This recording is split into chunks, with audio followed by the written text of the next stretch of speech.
Canlyfadau am ennill y trws Caerddon, ie?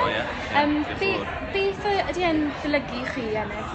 Mae'n anhygoel o ran, fel dwi'n dweud pawb, dwi'n gwybod bod fi wedi curo ers 2 fis, felly cael yr alwad ffôn yna'n eitha anhygoel.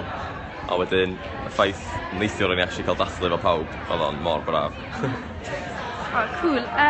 Sut mae cyfansoddi gwaith fel nes di ar gyfer ennill y trws drama yn cymharu da cyfansoddi caneuon a stuff ar gyfer fel candelas neu beth bynnag? Wel amlwg mae'n hollol wahanol, ac ymhrif ddiddordeb i ydy candelas a music pop, rock fyle. Ond ar ddiwedd y dydd dwi'n mwynhau cyfansoddi fel arall hefyd, ac wrach wneud hwnna ddod am mwy o waith i fi yn y dyfodol i wneud cerddoriaeth fel bywoliaeth, felly dwi'n mwynhau y ddau. Wyt ti'n credu fel rhywun fel ti'n cyfansoddi fel cerddoriaeth mwy glasurol a wedyn stuff rock yn ysbrydolaeth i pobl ifanc fel ymddiddori yn cerddoriaeth yn gyfan gwbl yn fel aml genre cerddoriaeth, neu?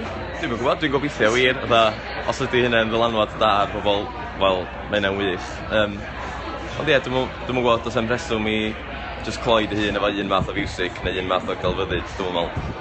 Mae eisiau just bod yn agored i bob dim.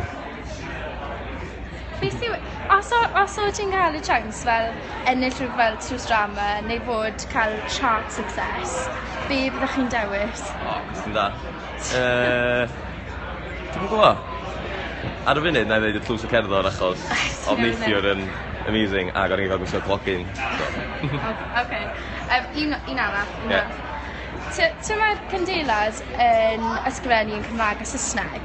So, wyt ti'n credu ddyle mwy o bandiau Cymraeg ysgrifennu yn ddwyieithog mwyn cyrraedd gynulleidfaoedd wahanol?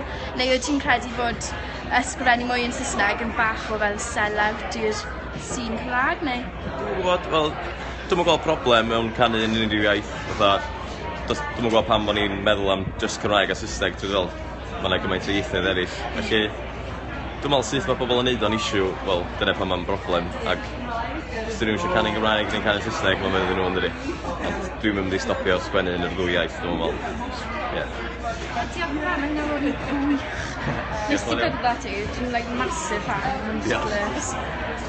Diolch.